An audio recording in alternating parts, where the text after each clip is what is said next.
So hello everyone, welcome to our session on Buddhist taras and angels. So we'll just start soon. So let us just put this up here. So this is our presentation for today. We'll be talking about Buddhist taras and angels. So let's close our eyes, connect the tongue to the palate. Inhale slowly, exhale slowly. Let us invoke to the Supreme God, Divine Father, Divine Mother. We thank you for your priceless blessings, for divine light, divine love, divine guidance, divine love, mercy, inner healing, physical healing. Thank you for the inner strength to practice regularly. Thank you for your divine help and protection, for illumination, abundance, and prosperity. We thank you. Inhale slowly.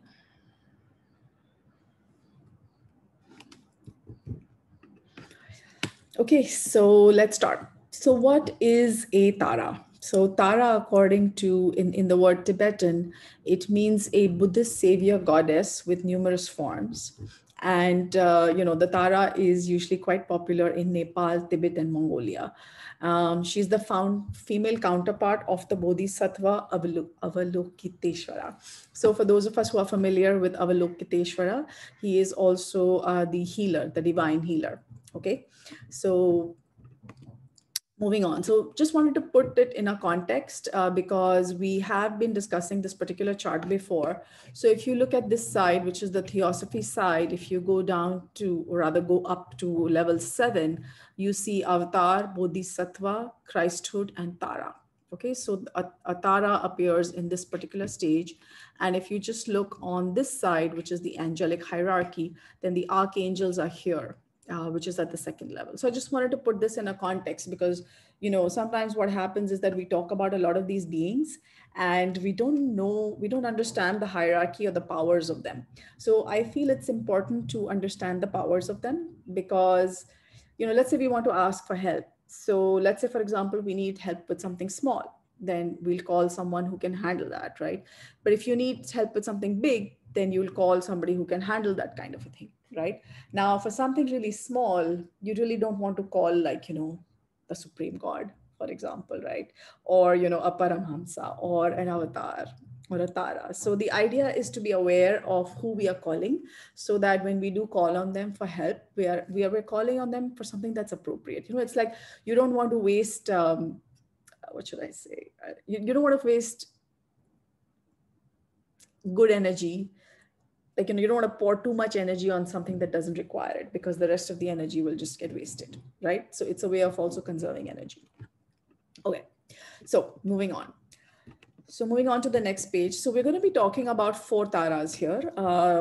I just chose these taras because I felt connected with them, but there are many other taras. So the white tara is considered to be the mother of all. Now, although it says here the mother of all Buddhas, it's a little unclear to me personally. So if anyone else has any ideas, I'm willing to listen.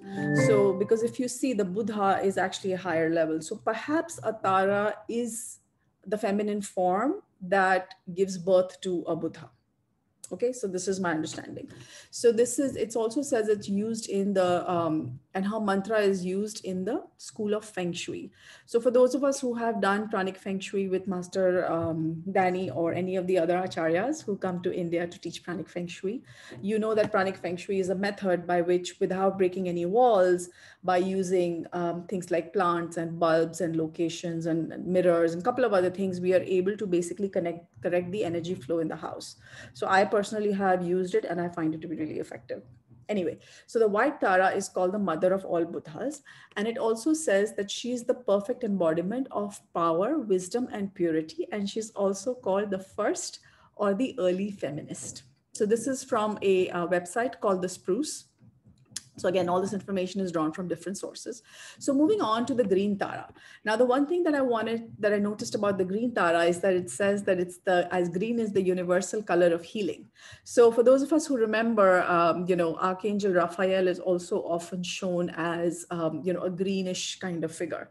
So the green Tara is a representation of regeneration, growth, release from fear and ignorance, and from things like jealousy, pride, and fear.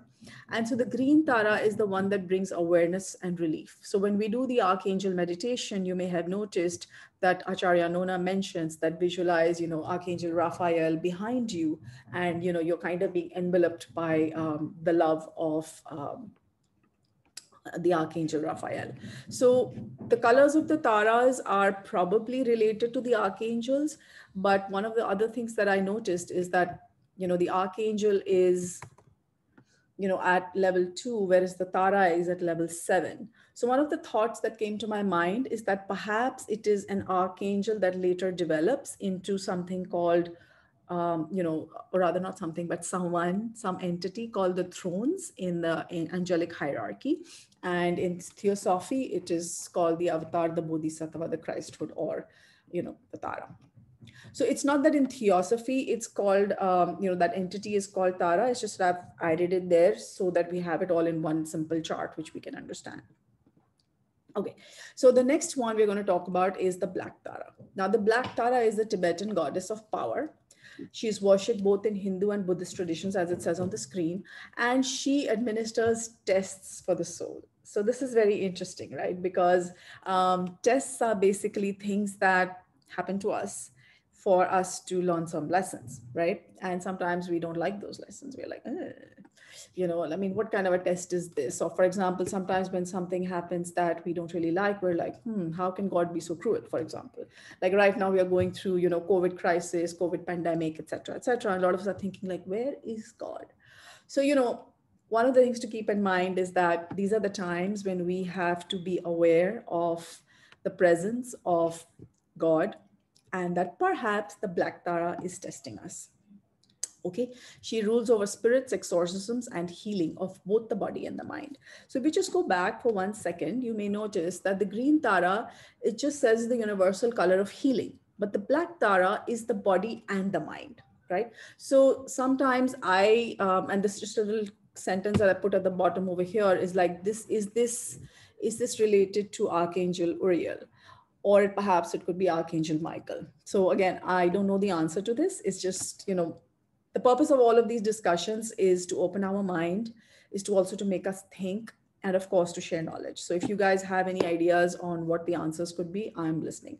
So for a long time, I deferred this particular presentation because what I was trying to do is figure out, what is the equivalent? Because when we do the Archangel meditation, we talk about Archangel Uriel, we talk about Archangel Raphael, we talk about Archangel Michael, and we talk about Archangel Gabriel, right? So I figured that among the Taras also there would be a corresponding goddess, but I couldn't really find it.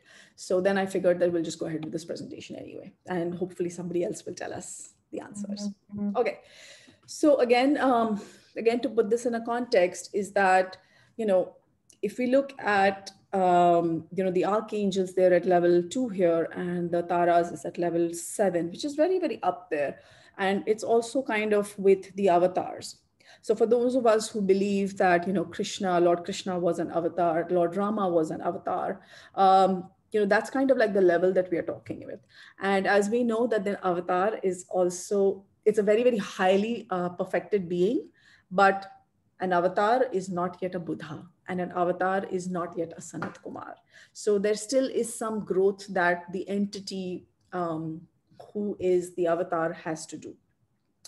Now, the other thing we need to keep in mind is that some of these titles are actually names of offices, just like we say the prime minister or the president or the chief minister or the district magistrate or whatever it is, right? So these are titles. So what that means is that as people evolve or as beings evolve, beings occupy different titles, and that's how they also go up the path to evolution. And beyond this particular level, beyond the Sanat Kumara, the Seraphim, there are many more levels. So if you read books by Arthur Powell called The Solar System, you'll get a couple of ideas on that.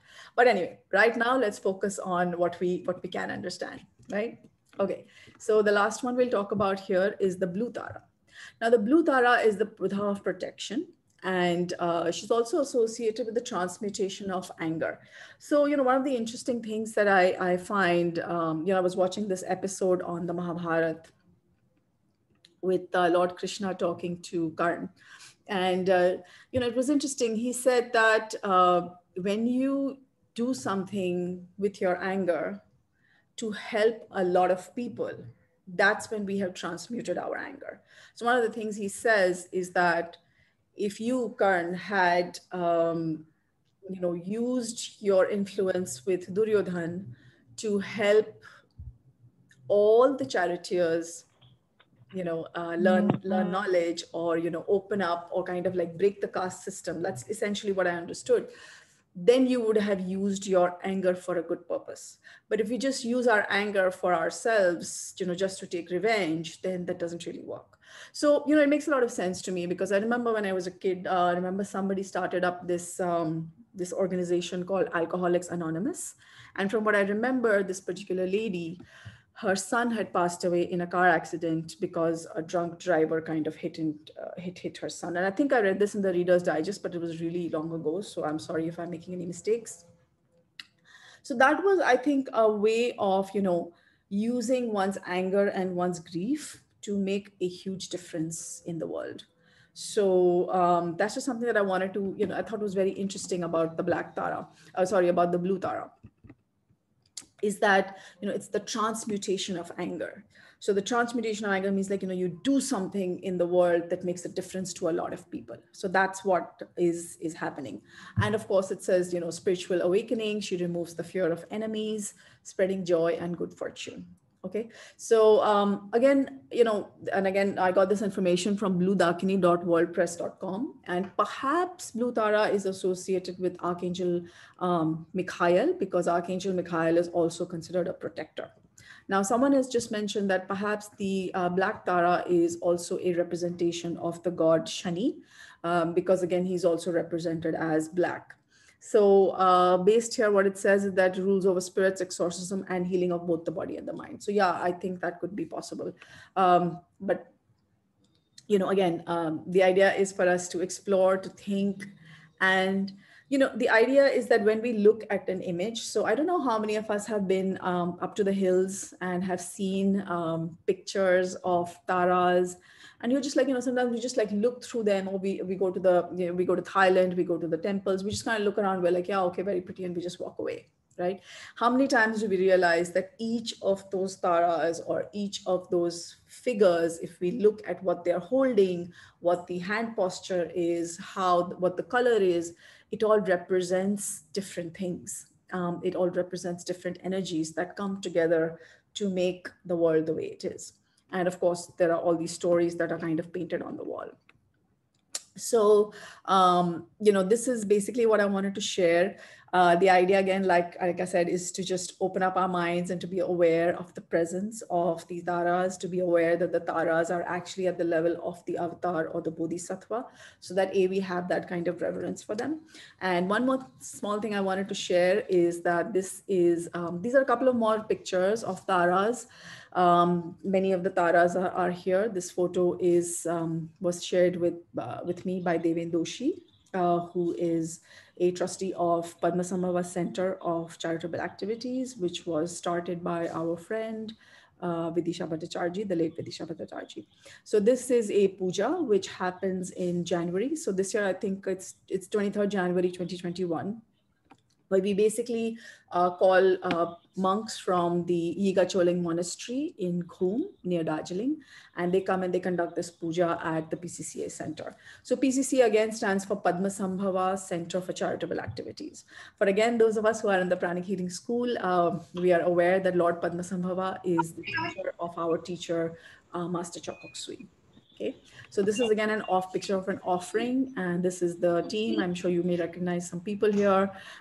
So this is a picture of Vidisha, the one in purple kurta. She is no longer in the body, but she continues to guide us. And this is Hemen Doshi, Deven Doshi's brother. This is Orko, Sonali. So just pointing out some people who I think people in the group may know. Okay. So pranic healing basically is a system for us to grow. So one more thing I wanted to share is that, we're often looking for things that are fast and economical and effective, right? But there's a path to get there. So if you really want something that's fast, economical, and effective, then in the Pranic Healing School, we have something called Arhatic Yoga.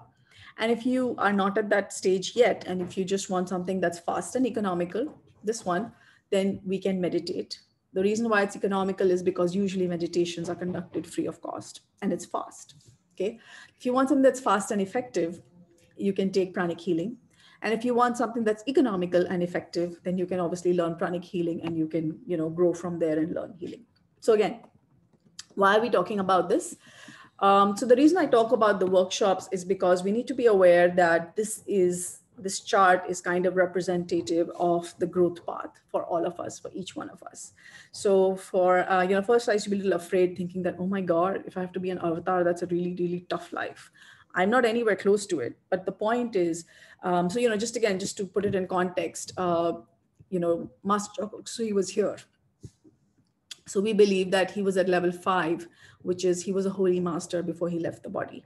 So the reason I'm putting this out there is that so we realize that we also have to grow. And if we are aware of the entire pantheon, it's like if you are going for, let's say you're going to work in a company, right? So you want to know where you are, and you also want to know how far you can go. So this is kind of like a chart to indicate how far we can all go and how far we all probably have to go. Because like I said, all of these are actually also titles, which means that they are occupied, like these are offices, which are occupied by different souls at different times. So hopefully at some point we will also be one of those souls. And so the idea is to inspire us and to also put things in perspective. Okay, so this was it.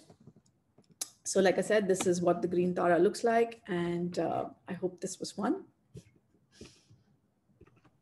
Let us be aware of the green Tara, from whom all healing or lots of healing comes. Let's be aware of all the healing energy that we have received. Let's bless ourselves with the ability to heal ourselves with our thoughts, our emotions, and our mind. Let's bless the entire planet that is affected by the COVID-19 virus. Let's bless everyone with divine recovery. Let's also pray to the Buddha Kuan Yin for her divine, compassionate, purifying light to extract, externalize, and raise to higher vibrations all negativity associated with the coronavirus, with the COVID-19.